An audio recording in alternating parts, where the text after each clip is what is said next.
ಬೆಂಗಳೂರು ದಕ್ಷಿಣ ಜಿಲ್ಲೆ ಇದೀಗ ಹೊಸ ನಾಮಕರಣ ರಾಮನಗರ ಜಿಲ್ಲೆಗೆ. ಕಡೆಗೂ ಜಿಲ್ಲೆ ಹೆಸರು ಬದಲಿಸುವಂತಹ ಡಿ.ಕೆ. ಶಿವಕುಮಾರ್ ಅವರ ಪ್ರತಿಜ್ಞೆ ಪೂರ್ಣಗೊಂಡಿದೆ. ಹೆಸರನ್ನು ಬದಲಾವಣೆ ಮಾಡಬೇಕು. ಇನ್ನು ಮುಂದೆ ರಾಮನಗರ ಜಿಲ್ಲೆ ಅಲ್ಲ, ಬೆಂಗಳೂರು ದಕ್ಷಿಣ ಜಿಲ್ಲೆ ಅಂತೇಳಿ ಕರೆಸಿಕೊಳ್ಳುತ್ತೆ. ರಾಮನಗರ ಜಿಲ್ಲೆಯನ್ನು ಬೆಂಗಳೂರು ದಕ್ಷಿಣ ಜಿಲ್ಲೆ ಅಂತೇಳಿ ಬದಲಾವಣೆ ಮಾಡೋದಕ್ಕೆ ಸಂಪುಟ ಸಭೆಯಲ್ಲೂ ಕೂಡ ಅಸ್ತು ನೀಡಲಾಗಿದೆ. ಸಿಎಂ ಸಿದ್ದರಾಮಯ್ಯ ನೇತೃತ್ವದ ಸಚಿವ ಸಂಪುಟ ಸಭೆಯಲ್ಲಿ ಇವತ್ತು ಅಧಿಕೃತ ಮುದ್ರೆ ಬಿದ್ದಿದೆ.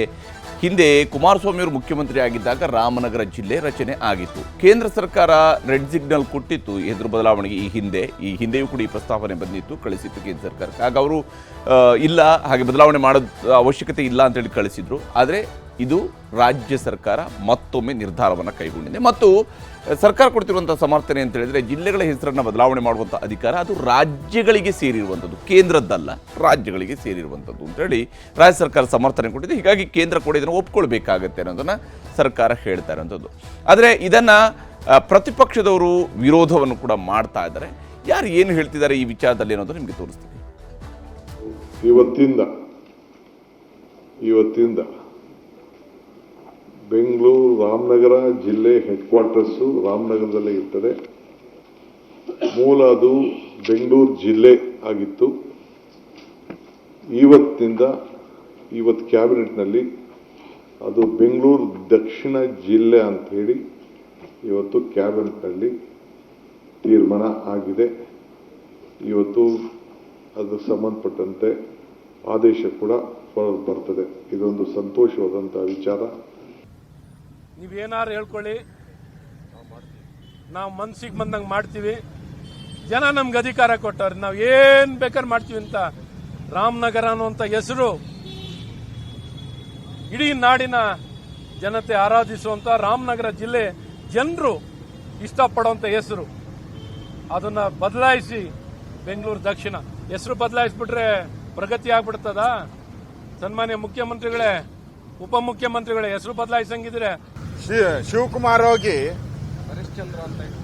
ಸತ್ಯ ಹರಿಶ್ಚಂದ್ರ ಅಂತ ಇಟ್ಕೊಂಡ್ರೆ ಏನಾನ ಚೇಂಜ್ ಆಗ್ತೈತ?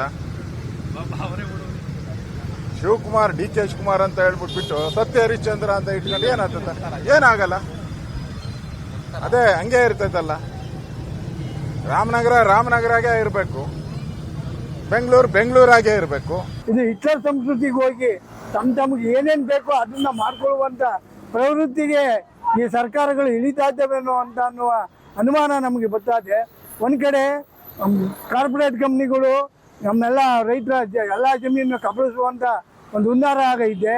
ಮತ್ತೆ ಇದು ಬೆಂಗಳೂರು ದಕ್ಷಿಣ ಜಿಲ್ಲೆ ಆದಾಗ ಮತ್ತೆ ಅವರ ಹಾವಳಿ ನಮ್ಗೆ ಜಾಸ್ತಿಯಾಗಿ ನಾವೆಲ್ಲಿ ಭೂಮಿನ ಕಳ್ಕೊಂತೀವೋ ಇದು ಅವಶ್ಯಕತೆ ಇಲ್ಲ.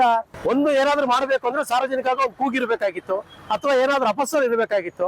ನಮಗ್ ಗೊತ್ತಿರೋ ಮಟ್ಟಿಗಂತೂ ನಮ್ಮ ರಾಮನಗರ ಜಿಲ್ಲೆಯಿಂದ ಯಾವುದೇ ರೀತಿ ಅಪಸ್ವರ ಅಂತೂ ಕೇಳಿಲ್ಲ. ಯಾರು ಸಹಿತ ನಾಗರಿಕರು ಬಂದು ಬೆಂಗಳೂರು ದಕ್ಷಿಣ ಮಾಡಿ ಅಂತಲೂ ಕೇಳ್ಕೊಂಡಿರಲಿಲ್ಲ. ಆದ್ರೂ ಸಹಿತ ಇವ್ರು ಯಾವುದೋ ಒಂದು ರಾಜಕೀಯ ಇಚ್ಛಾಶಕ್ತಿಗೋಸ್ಕರವೋ ಅಥವಾ ಈ ಕಾಂಗ್ರೆಸ್ನವ್ರು ಏನಾದ್ರೂ ಬೇರೆ ವಿಷಯಗಳನ್ನ ಮರೆಮಾಚುಗೋಸ್ಕರನೋ ಇಲ್ಲಿ ಬೆಂಗಳೂರು ದಕ್ಷಿಣ ಮಾಡ್ತಾ ಇದ್ದಾರೆ. ಹಾಗಾಗಿ ರಾಮನಗರ ಜಿಲ್ಲೆ ರಾಮನಗರಕ್ಕೆ ಉಳ್ಕೊಬೇಕು. ರಾಮನ ಹೆಸರಿಂದ ಬಂದಿರೋದ್ರಿಂದ, ರಾಮನಗರಕ್ಕೂ ಒಂದು ಹೆಸರಾಗಿರೋದ್ರಿಂದ ರಾಮನಗರವಾಗಿ ಉಳ್ಕೋಬೇಕು ಅಂತ ಪ್ರತಿಯೊಬ್ಬ ನಾಗರಿಕ ಪರವಾಗಿ ನಾನು ಕೇಳ್ಕೊಳ್ತಾ ಇದ್ದೀನಿ. ಹಾಗಾದರೆ ಇಲ್ಲಿ ಡಿ.ಕೆ. ಶಿವಕುಮಾರ್ ಅವರ ಲೆಕ್ಕಾಚಾರ ಏನು? ಅದು ಬಹಳ ಮುಖ್ಯ. ಯಾಕಂದರೆ ಬೆಂಗಳೂರು ದಕ್ಷಿಣ ಜಿಲ್ಲೆ ಆದರೆ ಅದರಿಂದ ಅಭಿವೃದ್ಧಿ ಆಗುತ್ತೆ ಅಂತೇಳಿ ಶಿವಕುಮಾರ್ ಅವರು ಕ್ಲೇಮ್ ಮಾಡಿಕೊಡ್ತಾರೆ.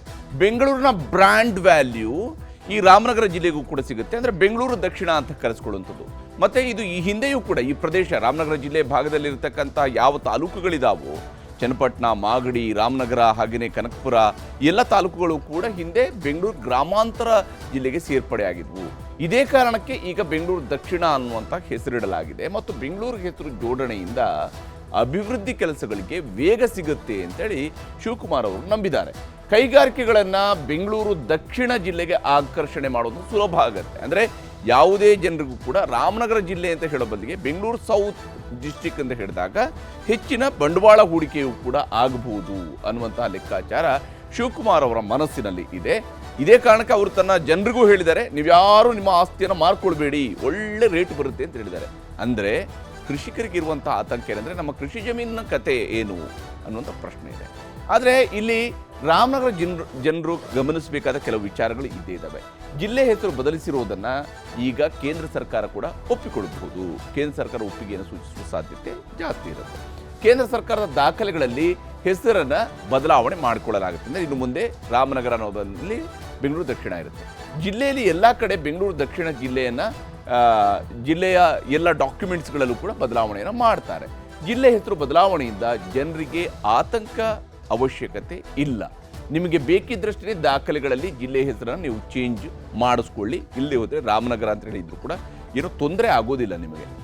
ಮತ್ತು ವಿಶೇಷವಾಗಿ ಹೊಸ ದಾಖಲೆಗಳು ಬಂದಂತಹ ಸಂದರ್ಭ ಅಂದರೆ ಈಗ ನೀವು ಇನ್ನು ಮುಂದೆ ನೀವು ಅಪ್ಲೈ ಮಾಡುವಂಥ ಹೊಸ ದಾಖಲೆಗಳಲ್ಲಿ ಮಾತ್ರ ಅದು ಬೆಂಗಳೂರು ದಕ್ಷಿಣ ಜಿಲ್ಲೆ ಅಂತೇಳಿ ಅದನ್ನು ಬದಲಾವಣೆ ಮಾಡ್ಕೊಳ್ತಾರೆ. Otherwise no issues. Aadhaar card, voter I D, passport ಇವೆಲ್ಲವೂ ಕೂಡ ಬೆಂಗಳೂರು ದಕ್ಷಿಣ ಜಿಲ್ಲೆ ಅಂತ ಇದ್ರೂ ನಡೆಯುತ್ತೆ, ರಾಮನಗರ ಅಂತ ಇದ್ರೂ ನಡೆಯುತ್ತೆ.